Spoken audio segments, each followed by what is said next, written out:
I invite comment on this topic, and I invite comment on all of the topics that we just brought up in the last sessions. Monica. First, if you would have asked, would you like to go to a museum with such animals, your students probably would have said yes. But I would like to go back to the presentation about not keeping orcas, elephants, and chimpanzees in zoos in the future. Well, nice, but where will they be? Where will the chimpanzees and elephants be, and how should they be managed? So we can call it zoo or not a zoo, but it will be some kind of captivity. Catherine, do you want to answer that? We can only, I mean, we don't solve the question by saying we want to keep them in the zoo. We just postpone it somewhere else. Well, but that's what the idea, I think, that right now. Microphone. I'm sorry. But I think that's kind of presuming that keeping them right now in zoos is actually somehow conserving them outside of education, I would say. So, in fact, we know that, for example, both orcas, well, I can speak more especially to elephants, are not self-sustaining in zoos right now. So then, to me, you know, it's really, then the question is, like I said, if they're not fulfilling a purpose, you know, as you're saying, you know, where will they be? No. So you're saying that they won't be in the wild anymore? Is that? They are not self-sustaining in the wild. They are managed in the wild.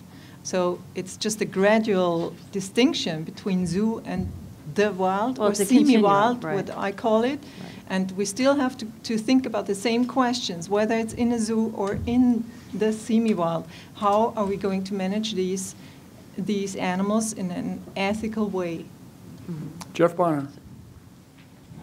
Yeah, just to kind of cut between those two things, and I think you might agree, Professor Noonan, that it would be so much better if instead of saying absolutes like elephants don't belong in zoos, a more productive conversation might be, well, it's 3 generations of elephants, you know, in human care and captivity, okay, and what's the average minimum and maximum daily or monthly or yearly temperature that we would both agree on is okay? Or space requirements, you know, is an acre okay? Well, no. How about a square mile? Well, how about 10 square miles? Well, how about 100?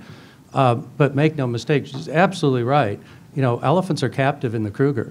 They're fenced in. We don't feed them, but we water them. And we do control population on a pretty regular basis. We kill them. Now, if that's not captivity, then I don't know what is. And if the Kruger isn't big enough, you know, what can we agree on? But surely there's some middle ground in there that isn't absurd, you know, that we can agree on and work from that point. But don't is just simply to me too emphatic. So I've got a question for Catherine along the same lines, and it gets at Sue's line, which I really, really liked. And so Catherine, we probably all have some internal ethic about that line, and I'm wondering if you've thought about a rubric that manages kind of the or weighs the risk and benefit between these elephants or polar bears who are facing limitations in a disrupted nature, especially over the next 50 to 100 years, and certain death or cruelty due to starvation or due to social disruption and attacks, and the limitations of captivity but free food and free medical care. And so the ethics for me are clear, but is there an external rubric that maybe we could all use and agree on about risk-benefit to individuals versus risk-benefit to the species as a whole? Well, I think kind of what you're saying to me sounds like what I'm hearing from the public quite a lot, which is this idea that elephants are somehow safer in captivity than they are in the wild. And I think that's a really dangerous place to go. To tell the truth, I think our job is to protect habitat, protect these individuals and these species in the wild, and to do our job. And that's why when I was projecting 50 to 100 years in the future, to tell the truth, it's with the assumption that we are doing that will be done. Rather, I'd prefer to take kind of a more, a more positive look at the future as far as us doing our job to preserve habitat and to preserve those species, rather than the fact that they're not going to be there. Ron Kagan. First of all, in terms of robotics, I think that's actually an exciting part of our future. I mean, I think Disney figured that out long ago, And I don't necessarily think the technology yet is as compelling as a real animal, but it's hard to imagine it won't be in far less than 100 years. I mean, if we can do spacecraft, we ought to be able to do things like this. So I think that, and I think we've seen snippets from other people, including Eric today and others, the use of other technologies like 4D and 3D and simulators and things like that can all give very compelling experiences. I think we have to really force ourselves to stop thinking about just a kind of a phylogenetic gradualism model of zoos, and that it's just going to be a long haul. I think we do need to try some radical things. It shouldn't be artifact-based. You know, science centers generally don't have artifacts. They do concepts. We could do that. It doesn't mean eliminating living things, but it does mean, you know, maybe there are only 8 places in the U.S. that have elephants, and other places have some sort of technology that connects and that simulates. I think we definitely need to push ourselves not to just do incremental things, but to do quantum leaps. Jesse Donahue. I wouldn't want the robotics. I think I share the students' opinion. I think you always feel sorry for the kids whose parents didn't get them the actual dog. They just got them the toy dog in the store. You always knew the difference, and those were the kids who didn't parents just weren't there for them. So I really hope that we don't go through that in the future. I can see them supplementing, you know, the experience. That'd be kind of neat to see them running by, but that's not going to be the answer. I hope it's not. Keith Winston. So this future animal welfare question was striking me when Sue started saying it. You know, we look to nature as the model, but nature's not the model. We don't really know how animals' welfare is in the wild. We don't know what animals are happy or sad in the wild. I mean, I'll give you my example. My daughter went off to college as a freshman. When she comes home, she's so socially exhausted, she wants to stay in her room and watch TV, and her room is an absolute mess. You would look at that and you would condemn it, but that's her choice. So Jeff said something that was really interesting. If we look in the future, maybe we'll invite animals and we'll say, who wants to take 6 months or a year? You don't have to work for your food. You can come here. If we have this technology to talk to them, you get free meal, free medical care. We just don't know how many elephants would say, I'll take that deal. We don't really know. We don't know how many elephants would say, I'll take that deal right now. And I'm not being facetious if we want to look into the future. If we were to have aliens look right now on Earth and say, let's take the average human, well, they have food insecurity. The average human on Earth today doesn't really know where their food is, has insufficient shelter. Those are the standards. We'll build a zoo. That's the model. Well, we'd say, no, we want to build it to our standards, and someone else might say otherwise. So I just think it's a really interesting question that we don't know what the standard should be, and I'm not sure we ever will. And that is an interesting question. And isn't the standard really dealing with the individual animal? We all know individual animals in our collection that have flourished. I know some snakes, for 20 years, they were handled 3 times a day with the public. They did great. I know other snakes, you took them out for 1 week with the public, they stopped eating, you had to stop it. So I just raised that bigger thing. Maybe in the future we'll really understand what the welfare standard should be, because I don't think we know it now. Paul Waldau. Mike, if we come back to the hypothesis that you stated originally, we've got a zoo populated by robots that we can't distinguish from the actual live animals that we know now or are aware of now. It seems to me what I've got when I'm standing in that zoo is a human zoo. We've got programs by human imagination. Even the most intelligent, remarkable human imaginations are human imaginations. I'm sitting amidst a fully human situation. Projecting, trying to make me think these are non-human animals. Put me in a zoo with the other living beings. As we've known from time immemorial, there are awarenesses in this world that are unbelievably different than ours, and they're mysterious to us. That kind of a zoo continues to offer me mystery. But when I'm in the robotic zoo, all I've got is human imagination about other animals, which is really quite impoverished compared to what other animals are actually like, or what we can see them, or what our ancient ancestors thought of them as mysterious beings. I find the robotic world to be an impoverished world compared to the extraordinary world that we live in when we allow other animals to be themselves, and for us to get as close as we can, but respectfully distant as well. Ken Shapiro. I'm going back to an earlier thread. If someone wants to talk to the robotics, go ahead. No, please. Okay. Well, the idea that keeps striking me is the notion of blurred boundaries again. So all animals are managed. So wouldn't it be well that we could try to maybe adopt something like a principle that though the elephant, for example, that needs a certain sociality level and a certain space level and territory, that we would manage that animal in the place where he or she would have the most of that. So that would not be the urban zoo. It would be something closer out to the reserve or the preserve or the like. So it's, and the notion that we don't know what the animal's needs are, I think is just an anti-intellectual position. We do have a pretty good sense of it.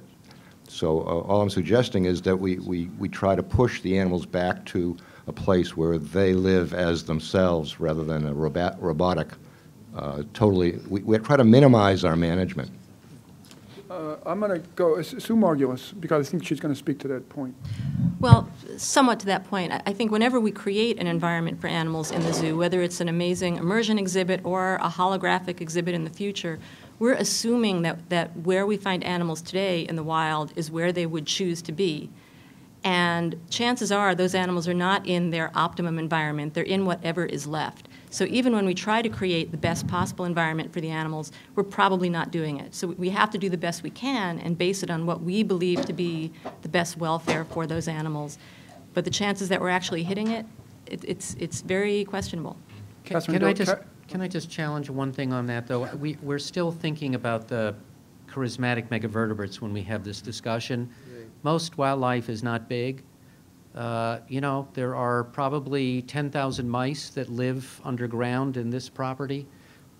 So, you know, a lot of wildlife right now is doing just fine, except for the activity that goes on. And we just, you know, need to think beyond just tigers. Catherine Doyle. Actually, I was going to speak to robotics. I actually think that kind of the reaction with robotics is an adult reaction. Kids love robots. I mean, I took my son to the LA Zoo to see the dinosaur exhibit, the robotic dinosaur exhibit.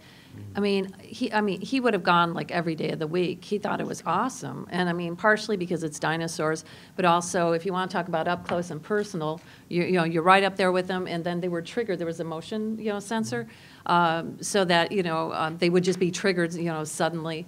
And I think kids, to tell, you know, I actually agree with you, Dr. Noonan. I think if you're looking at the kids, if you're looking at your audience in zoos, I think kids would think robotic animals were awesome.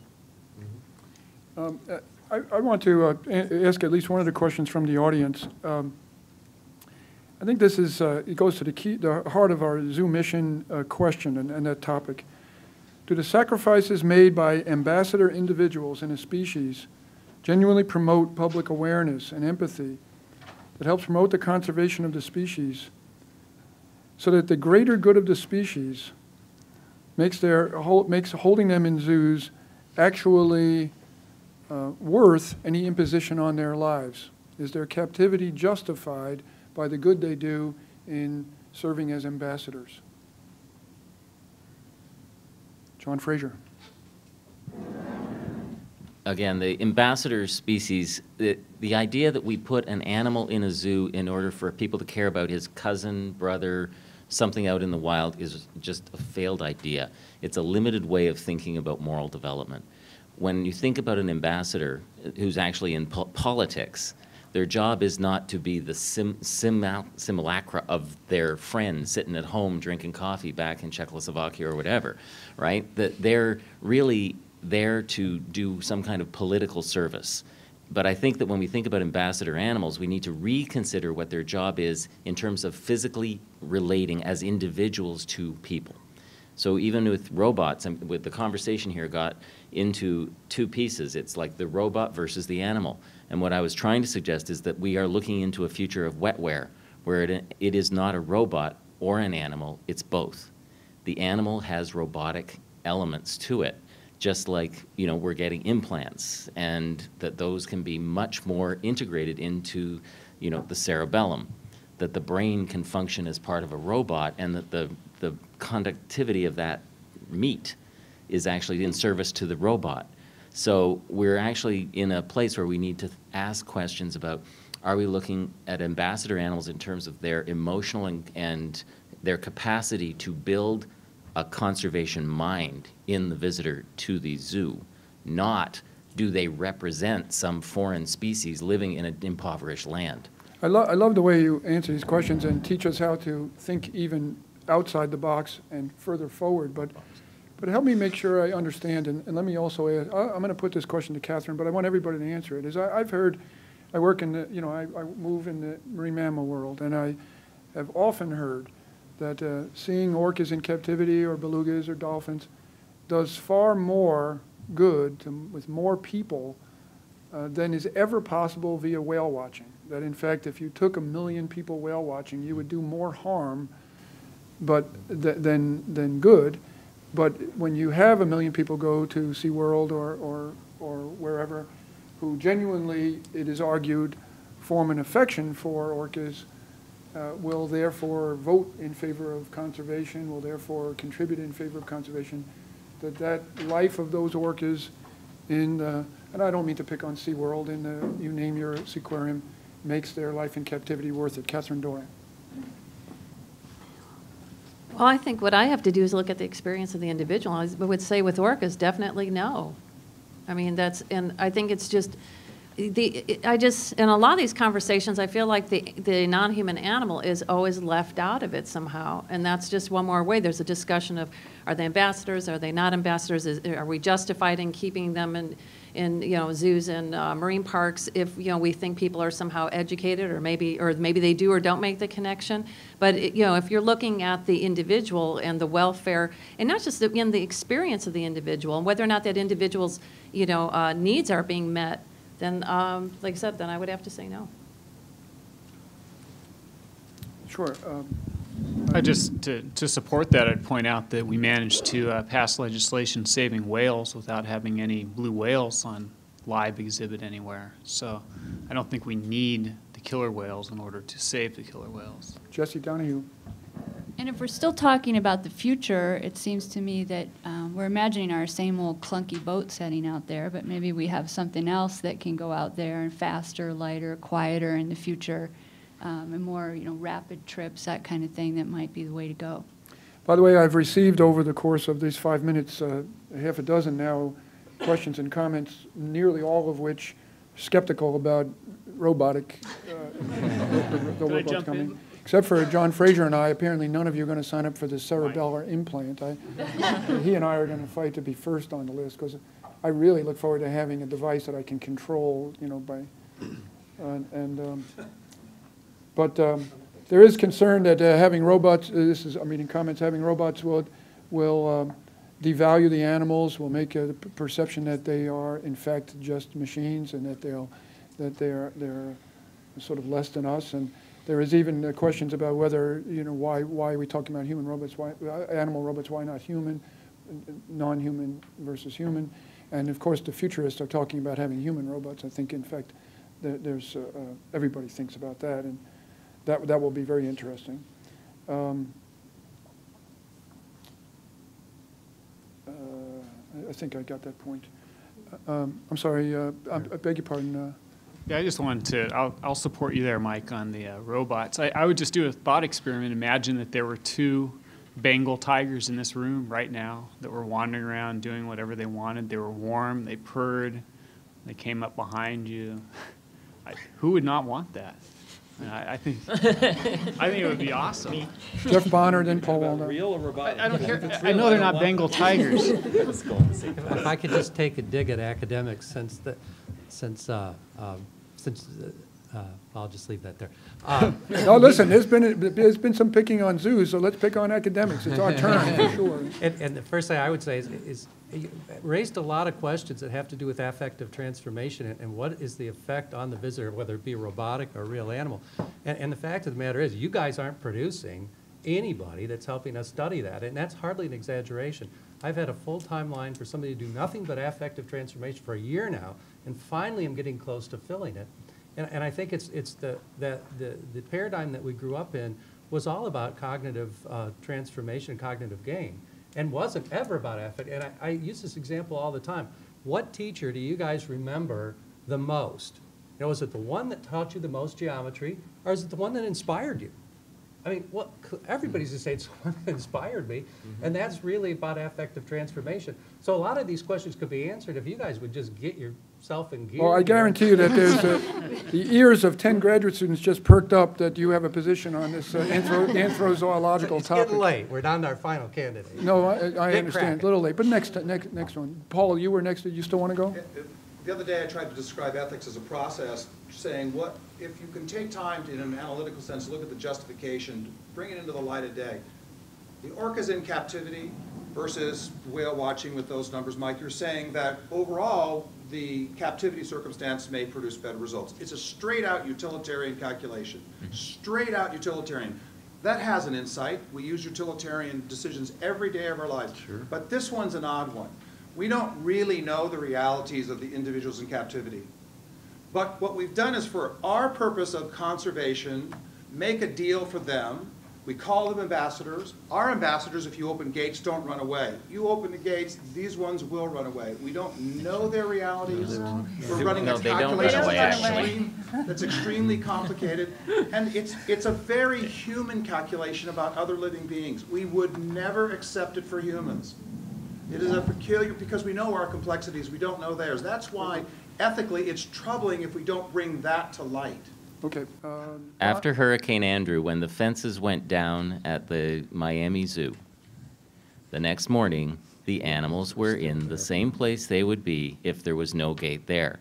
I mean, yes, it was raining Winnebagos the night before, but they didn't leave because there is a comfort to it. And when we talk about this, there is always this assumption that the relationship to the keeper, to the staff, and the people these animals know as part of their troop and their community are somehow excluded or wrong, or in error and not part of their social group. We assume species are unique and that they are not part of a continuum of life that includes the keepers and the people that talk to them every day. John, I think that's relevant, and it should be part of the data we consider. But there was also the phenomenon of learned helplessness. It's also a very small n. It's anecdotal, which is relevant, because the plural of anecdote is data.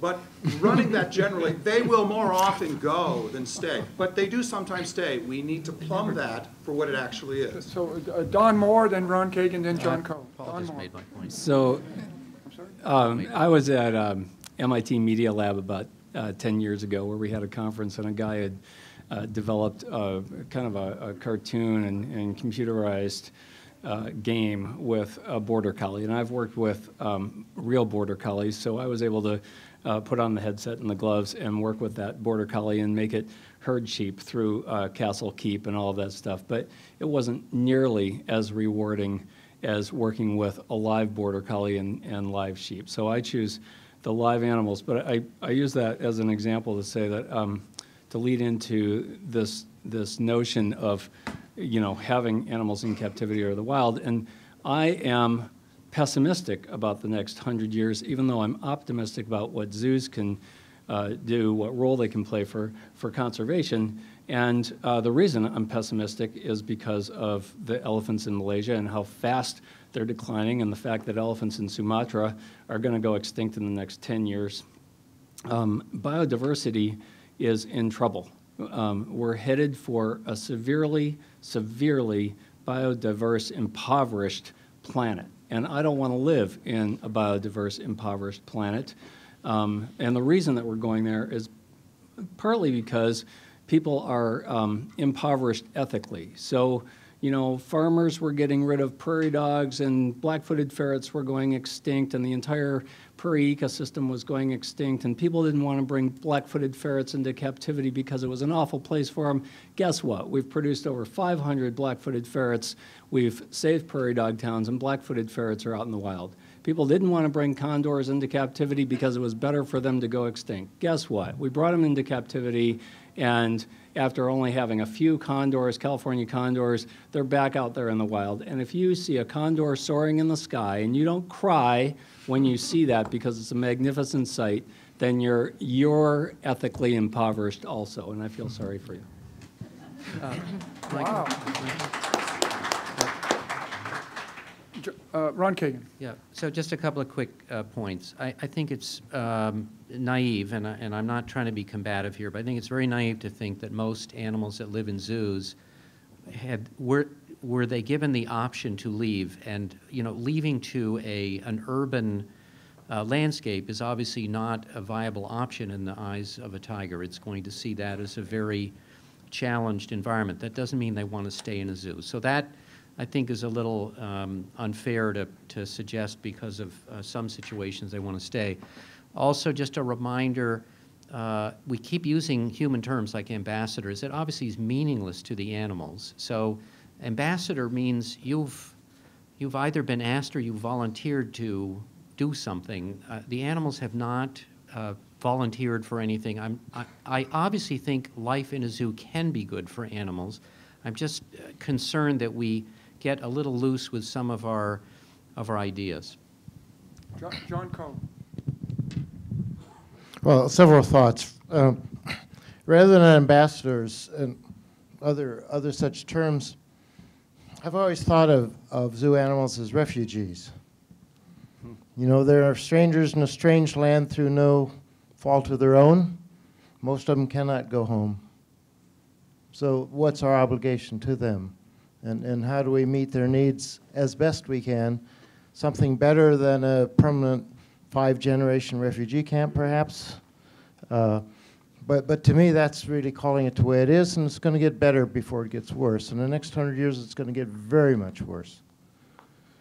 So what do we do about it? And now I want to call our attention back to the future. This discussion about orcas and elephants is all about today's conditions. We're not talking about today's conditions. What should those conditions be in 50 years? And, certainly for elephants, it's not going to be returning them to the wild, and, all our resources aren't going to defend them when the government of South Africa collapses and all the game parks are colonized by farmers. Should that happen, that's totally out of our control. And so what I really think we should be talking about is how do we meet the needs, the standards that were set for us, for those animals, within conditions that we have some security of, hope of security for the long term. Donna Fernandez. Well, I just want to know where we draw the line if you don't want certain animals in captivity. Is it okay to bait them so that they would be viewable in a range situation? If they're now coming voluntarily but then stop feeding on their own because they like welfare and they don't really want to go, is that okay? What if they're injured? Do we treat them if they're injured? If there's a male coming in and beating up the other males, as happens in chimpanzee society, do we, as long as they have the option to leave, but if they never choose to, and I just want to know, where do you draw the line of how much you're willing to sort of manage them without putting a cage around them to encourage public viewing of them? Keith Winston. Well, just to play the futures game for a minute, imagine a future in which we've solved all the conservation problems. They're all solved, but all else is the same. Would we have zoos? I think yes, and I think that's a good thing. I think we have zoos because people want to be with exotic animals. I think that's why we have them.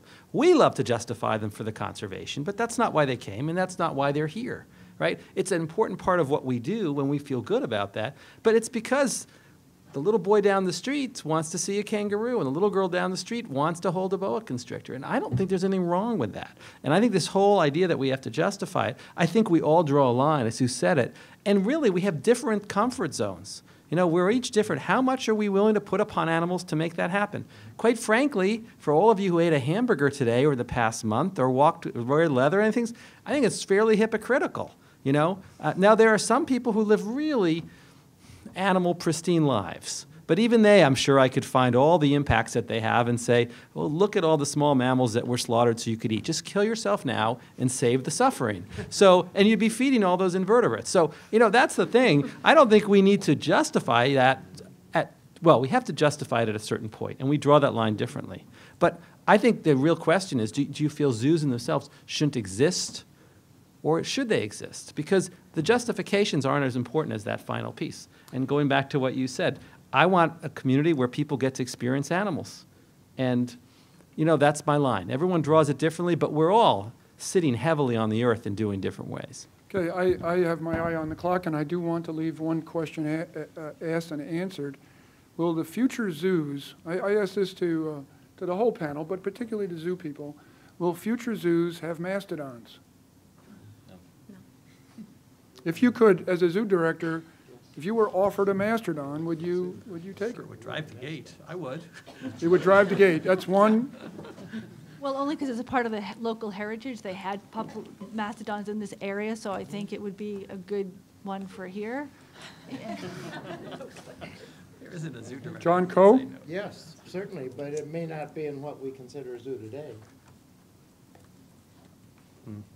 Don Moore? To the point of cloning and maybe bringing back an extinct species and having it go rogue and be more like an invasive species, I would not.